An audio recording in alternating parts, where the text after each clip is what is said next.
How to master socializing while staying in shape. This is a subject I'm going to be covering today in today's episode of the Kirk Miller Podcast. It's also a subject I believe I've mastered as good as anyone on this planet, having been in shape now for well over 24 years while socializing every single week. And it's exactly what we teach our clients inside Built to Last to do also, who are extremely busy business owners, entrepreneurs, partners, children, as I've said many, many times before on this podcast. Simply put, they have a life to live whilst also wanting a body they want alongside that busy lifestyle, all right? But I believe this subject in particular is one of the reasons people aren't where they want to be, and they really, really struggle, especially as the year goes on. Because I really believe that anyone can kick off their health and fitness journey in January, follow that fixed meal plan, be disciplined, they're motivated, especially after coming back after Christmas, maybe a few pounds or more heavier. But then when the will kicks in, as the year progresses, social occasions, business meetings, simply put, circumstances and environment where environments can't be totally controlled, this is where people struggle. Because as I've said to many of our more recent clients that have joined Built to Last, think about over a 52-week period, how many weekends, how many weeks, maybe even how many months are slightly compromised where you can't control everything you put in your mouth, where you can't cook the food, prep the food. You have certain engagement that really test your control in terms of your calorie quantity and the type of calories you put in your mouth. I'm yet to coach anyone in our Built to Last program who probably doesn't have at least a quarter of a year, if not more, and I'd say at least 3/4 of the year for a lot of our international clients who travel regularly, who don't have to constantly adapt the foods they need to eat based on their circumstances, especially when they're in hotels or they've just simply got a very, very hectic and busy social calendar, okay? Because if you were to evaluate, or add up rather, your weekends alone, 52 weekends in a year, right? Saturday, Sunday, that's 104 days. And for me, the thing that is going to dictate whether or not you're going to be where you want to be at the end of the year is how you handle your weekends. It's how you handle your holidays. Basically, decisions on these times. So even if it was just purely weekends, that's 104 days that are either going to create the body you want, or they're going to sabotage the body you want, or the body fat, the energy, etc. Then if you chuck on multiple holidays throughout a year, again, I don't coach any client who doesn't go on holiday at least twice a year. So if you maybe chuck on another month out of that year on top of those weekends, then any travel situations, weddings, it soon adds up. And this for me is a subject that people simply don't know how to handle or make better decisions. So in today's episode, I'll keep it as concise as I possibly can. I'm going to chop through 8 key tips. I could have done many, many more that are really going to help you gain total control of your lifestyle management and, more importantly, your social occasions. All right? So before I go into that, the one overriding message I want to sort of hammer home is you absolutely need discipline. There is a lot of bullshit out there, marketing. You can eat whatever you want and still get in phenomenal shape. Yes, of course, there are ways to incorporate all your favorite foods like we do with our clients without compromising how you want to look. But that equation does not work if you don't have discipline week to week. Discipline for me is the thing that separates a true high performer from a talker. Discipline for me is the thing that separates someone who is in shape, lean, fit, healthy, strong, and energized year round from those who aren't. Okay? So irrelevant of my tips and tactics and all that type of stuff, you need discipline. And if you don't operate with discipline, then irrelevant of what you should be doing or what I'm going to go through today, it simply won't work. Okay? More simply put, how you set up your week and your weekend in terms of your environment is going to either set me up to win or fail. All right? So in terms of the 8 points, I may have covered aspects of these on previous podcasts, across different talks I was talking through, but this is just a clean list of 8 tips that I think, even if you implemented some of them, you're going to handle your social occasions maybe a little bit smarter than what you're currently doing. And by default, those small little mini victories will obviously put you in a better position with your physique and your energy and your confidence, of course. Number 1 is forward think the week before. Forward think. I'm absolutely certain if you're a business owner or you're in a high-powered position within a company, you certainly forward think, your weeks or your months of what is the outcome I want, what are the challenges, what curveballs do I need to maybe anticipate, so I've got a different plan in place if I don't get that desired outcome. What are the key decisions I need to make well in advance? You're in a proactive state rather than the reactive state, as I've said many times before. But when it comes to planning your social occasions, what I mean by forward planning the week before is every Saturday or Sunday, whenever you plan your week, if you do, if you don't, that's where half the problem lies. Forward think any social occasions and anticipate, right, who are the people I'm with, what are the places I'm in, and what are my menu choices on these occasions or in these social settings. Because we all know there are certain people that when we socialise with or meet influence us negatively in terms of eating more, drinking more, and compromising the health, body and energy we want to wake up with the next day or the following few days. Okay? And we all know there are certain places that habitually you maybe have overeaten. It might be in your favourite restaurants or just that place you go to every Saturday or every Sunday that it just really influences your decisions negatively, especially when it comes to your food. All right? And we all have these menus where when we go have a certain menu in our favourite restaurants, we just go hell for leather and just cannot stop ordering off the menu, all right? But if you are proactive ahead of that situation with those people in those places, you can box a little bit smart with your decision making, all right? You can maybe look at that menu and go, right, what would I usually eat? And how can I maybe make a smart decision off that menu that is still not compromising the food, the taste that I'm striving for, but is maybe saving 200, 300, 400, 500 calories? It all adds up. If you're doing that week to week, month to month, that could be the difference in 2, 3, 4 pound of fat loss or 2, 3, 4 pound of weight gain. All right. So forward plan and think, how can I make a smart decision off the menu?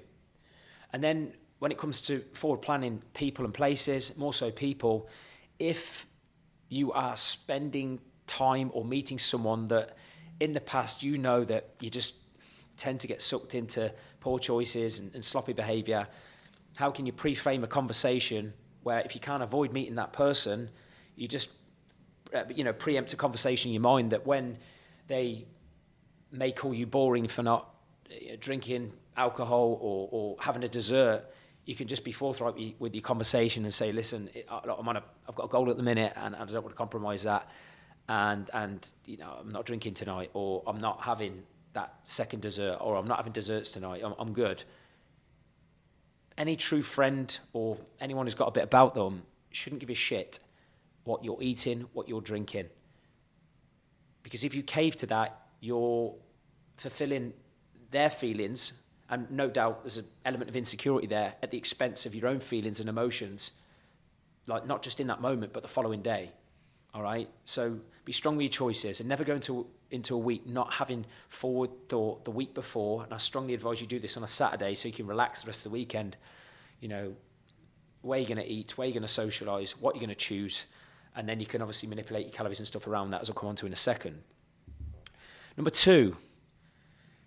These sort of tie in, of course, with number 1. But number 2 is just schedule your socials. On that set day and time every week, forward plan in as great a detail as you possibly can your food your food and your drinks if you've allowed for drinks that week, right? What gets scheduled gets done. And again, it's another thing that's going to make that proactive decision that's more aligned to the body, health, and energy you wish to live with, right? So number 1 and 2 tie in together, but just schedule it. I'm sure you schedule, your work appointments, maybe family commitments, schedule socials, and just make sure that when you schedule that, say tying in with number 1, that you're clear on your decision making ahead of that situation, all right? Because when you schedule it, this will help you guarantee you do it. And also just another one on scheduling, your socials.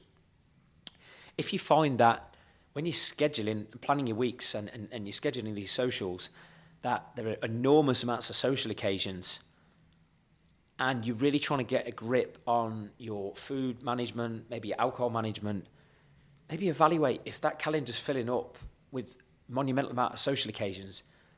Be really ruthless with your time and ask yourself, do I really need to engage in all of these social occasions? Or am I just doing it for the sake of it? Is there a meeting that maybe you don't need to tie in food and or alcohol? Because so often, if it's a business meeting, you don't need to eat and drink with every single occasion, okay? Because so often what I've found with clients when we've broken this down, sometimes our clients in the past might have scheduled these social occasions thinking that's what they need to do to type a business deal, etc., right? But the person they were actually planning to meet might want to be a little bit healthier anyway. But if you can be the leader of that situation and say, listen, is there a way we can maybe have this meeting without loads of food or alcohol? You'll be amazed sometimes the response of that, because ultimately, no one wants to be, fat, overweight and lacking energy, feeling like shit the next day, going into work the next day, sloppy, being moody around friends and family, okay? So take control, be the leader of that. Number 3, evaluate your environment. Make sure the people you spend time with and the places you spend times in support your health goals and don't sabotage them. More specifically, don't slow them down. Again, all of these sort of tie in together to some degree, but evaluate your environment.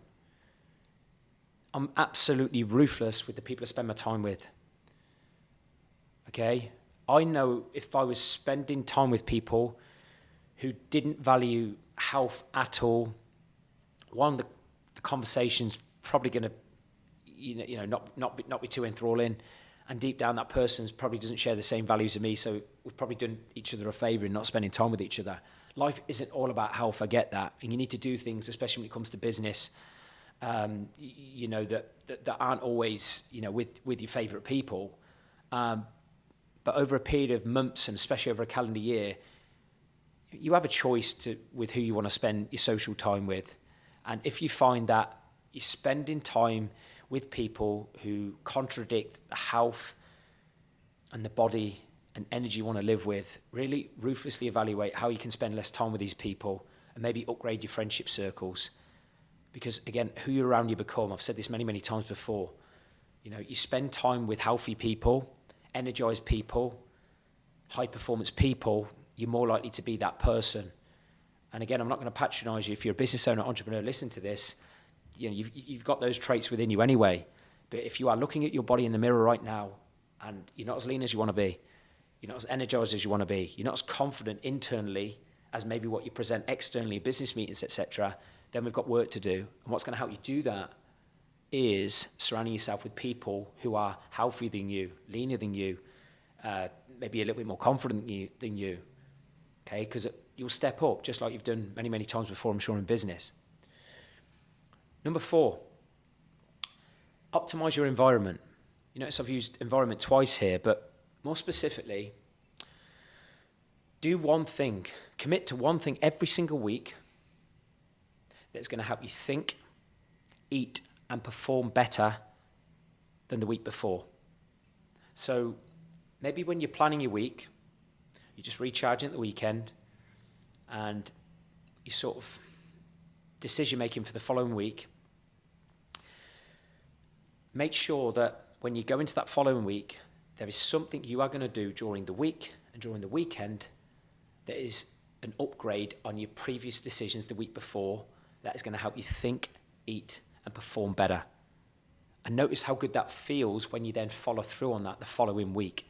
Because ultimately it's our decisions, right? It's our decisions that are going to dictate how accomplished we feel, how productive we feel, and how much happier we feel maybe at the end of the week. So do one thing every single week that is going to help you think, eat, and perform better during the week and at the weekend of the following week. Number 5, this is more specifically now to individual meals when you're eating out. And I think it's a massive, massive problem. And I will do a separate podcast on this because I believe it's that important. And that is break down each meal when you're out at a social occasion. I think that this is the single most important thing and the biggest reason some people aren't where they want to be with their body weight shape, okay? They haven't got a clue how to guesstimate calories. They generically log things in MyFitnessPal instead of breaking down what is actually on my plate and what am I actually putting in my mouth. So to be more accurate with the calories you eat/drink, guesstimate every single item on your plate. So say, for example, you are having a cheeseburger and chips with some salad, something I have regularly. Instead of just like logging that either via MyFitnessPal or mentally in your head as just burger and chips, maybe that's 600 calories, 700 calories. Break down in your head, or more specifically with MyFitnessPal, which I strongly advise if you haven't mastered this yet, what are the individual items of that meal. So say, for example, if it was I'll use a roast dinner, for example. It's a very popular English dish, and for any overseas listeners to this, the roast dinner is like a very famous English tradition. It might be similar to a Thanksgiving meal or a Christmas meal, especially in the States. But instead of just, trying to log that as, it's just one big meal, break down each individual item. And you might be listening to this thinking, I can't be bothered, it's boring. Well, guess what? Until you've mastered this, you have to do this boring stuff, all right? You have to master this boring stuff. And if you're in great shape right now and you can socialize it out every week and have an optimal body, you probably shouldn't be listening to this podcast. But if you are looking yourself in the mirror right now and you're not happy with your body, your physique, your confidence, your energy management, I can guarantee food is playing a massive part, and in particular your social. So break down each meal, every item. So with a roast dinner or a Thanksgiving meal, for example, if you've got roast potatoes, how many raw weight grams of potato is that? Okay? Say if it was 200 grams, you log it as 200 grams of potato. There's a strong chance that's going to be cooked in oil, goose fat, whatever it is. That would be a separate log. Same with your protein portion, whatever it is, whether it's beef or chicken. How much roughly raw weight meat is that? Log that separately. Has it been cooked in oil? Are there any glazes? Again, that's a separate log. Vegetables, break down the individual vegetables. So it was broccoli, carrot, asparagus. Do them separately as separate logs. And there might be lots of little mini logs within that meal, but you're going to get a more accurate reflection of the actual calories that you're putting in your mouth. Yorkshire puddings, whatever your things are on your roast dinner, break down each individual item more specifically. And if you're unsure how many calories are in each thing, overestimate. Because most people, and there's been studies on this, underestimate, and then they're scratching their head of, why am I not dropping weight? From my experience, when we've stripped apart clients with this, they can be a minimum 500 calories underestimating up to 2,000. Like seriously, it can be that much. And if you might think that I'm eating really well Monday to Thursday, Monday to Friday, Monday to Saturday, I'm only having one meal off plan, or in abbreviated terms, cheat meals, which I cannot stand that term because it's negative. But you might be thinking, I'm eating really well all week. I've only had a meal or two off plan. But that meal or two off plan could be 1,000, 2,000 calories over, your estimation. That you then divide that across the previous 7 days. You're over your calorie goals, especially if you're trying to, drop body fat or drop body weight. And if your weight's not coming down, your fat's not coming down, I can almost guarantee that's probably going to be the root cause. All right? So avoid logging meals as generic and try and break them down individually until you're closer to where you want to be. Number 6, again, really simple. It's really simple to do. It's really simple not to do also. Adjust your calories. The harsh reality is this: the more you socialize out, or more specifically, eat meals that you haven't got 100% control of the quantity and the quality of calories within that given meal, the more you will have to adapt your food around that with the meals you can control. The more you eat out, something has to give around that. You know, I probably eat out 3-4 times a week, and I outsource my food with delivery every single evening. Right? I need to be conscious of my overall sort of calories, and I don't track via MyFitnessPal, but because of my experience, I can mentally look at food and know approximately what something is, and I weigh myself every day, which keeps obviously me very disciplined in terms of my body composition. But the more you socialize out, the more you have to take control and maybe lower calories around that with the meals that are in your control. Because remember, what's going to dictate your body weight, your body shape, week to week, month to month, it always comes down to the averages. Your average total calorie quantities, your average total quality of calories, you know. So adjust your calories accordingly.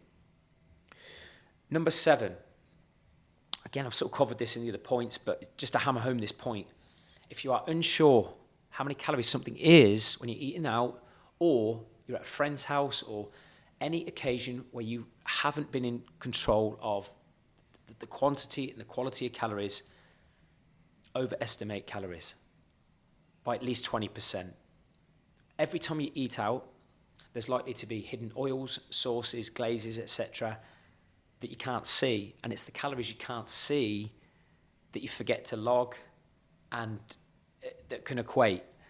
You know, you're never going to eat a meal out at a fancy restaurant that hasn't been probably cooked in 200 to 300 calories via olive oil or glazes. It's just not going to happen, okay? So account for that. If you're not sure, overestimate calories. Okay, you'd rather overestimate than underestimate, but a lot of people do the opposite. And the last point, don't be a sheep. This is more of a mindset thing, and I've said this recently to obviously one of our great clients who's sort of new on board to us, and he's very, very active social life, eats at some fantastic restaurants, and I was very, very direct with him. I went, no one's forcing you to put the food in your mouth. No one's forcing you to put your food in your mouth. Yes, there are some occasions, even myself at weddings, I might just roll with it a little bit. But the more frequently you do that and bow to what other people want you to do, or more importantly, bow to what other people want you to eat, that's going to compromise your own health, happiness, mood, and obviously the deeper impact of why you want to be healthy on maybe partner, children, role model behavior, this type of thing. So don't be a sheep. If you don't want to eat something, don't do it. If you don't want to drink something, don't do it. No one is physically putting the food in your mouth. No one is physically holding your drink to pour alcohol in your mouth. You have to take responsibility for your decisions. And so many people bullshit themselves and say, oh, I had to do this because I was at my friend's restaurant or my friend's house, or I hadn't saw that business partner in a little while, so we had to just, eat everything. We had to drink loads. It's absolute bullshit.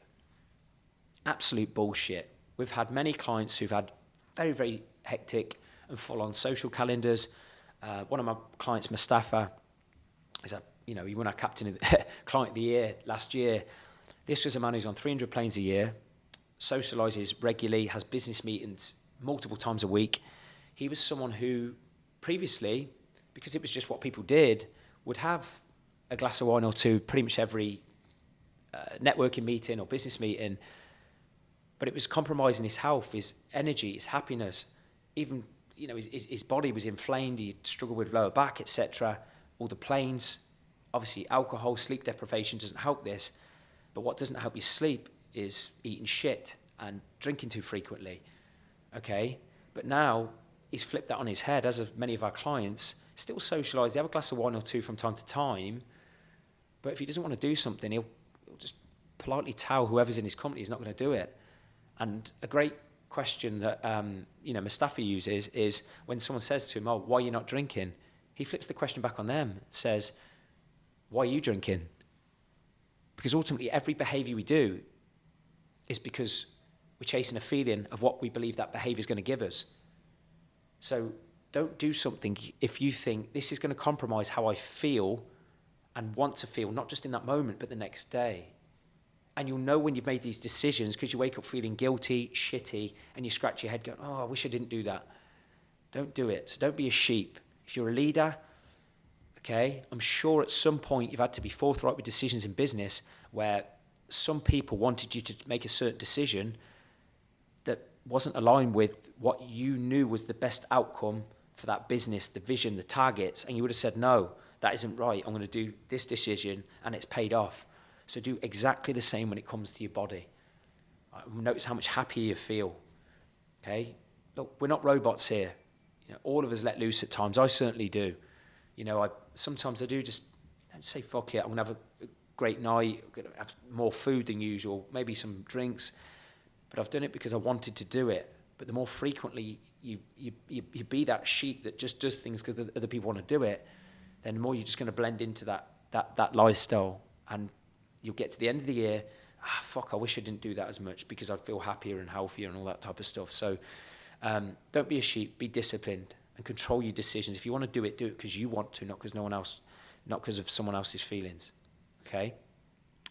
And a quote today, okay? Quote, I may have said this before, but it's one of my favourites, especially when it comes to mastering socialising while staying in shape.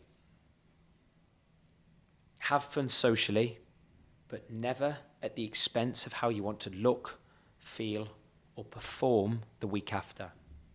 So, by all means, have fun socially, but never at the expense of how you want to look, feel, or perform the week after. And if you have that mindset and that quote in mind, every time you go out socially, you will still control, you're socialising, you have lots of fun, but you won't feel like shit after. Because I don't believe anyone, especially elite business owners, CEOs, entrepreneurs, want to wake up on a Monday morning feeling shit, tasks taken slower than what they should do. So always have that quote in the back of your mind, okay? And that's it. As I say, I could have gone a lot heavier with that, but hopefully that was as clear and concise as possible. And, maybe just planted a few seeds. And maybe a question to ask from this podcast is, from those 8 tips I've gone through today, which 1 to 3, if you really applied yourself consistently, would make the biggest difference when it comes to hitting your health, fitness, and body goals this year, okay? But as always, thank you so much for listening. Please, love to hear all feedback. I love the messages I get on social media, because ultimately this is all about telling you the truth of what I know to be true. And as I said, I've been doing this a hell of a long time, and in Built to Last, we pride ourselves on getting people in the best physical, mental shape of their lives without compromising their lifestyle. And that's what's key if you want lasting change, okay? You want consistent, predictable progress, and more importantly, consistent, predictable happiness by keeping your shit together and looking after you like you look after your business and other people. So thank you so much for listening. I'll see you next time.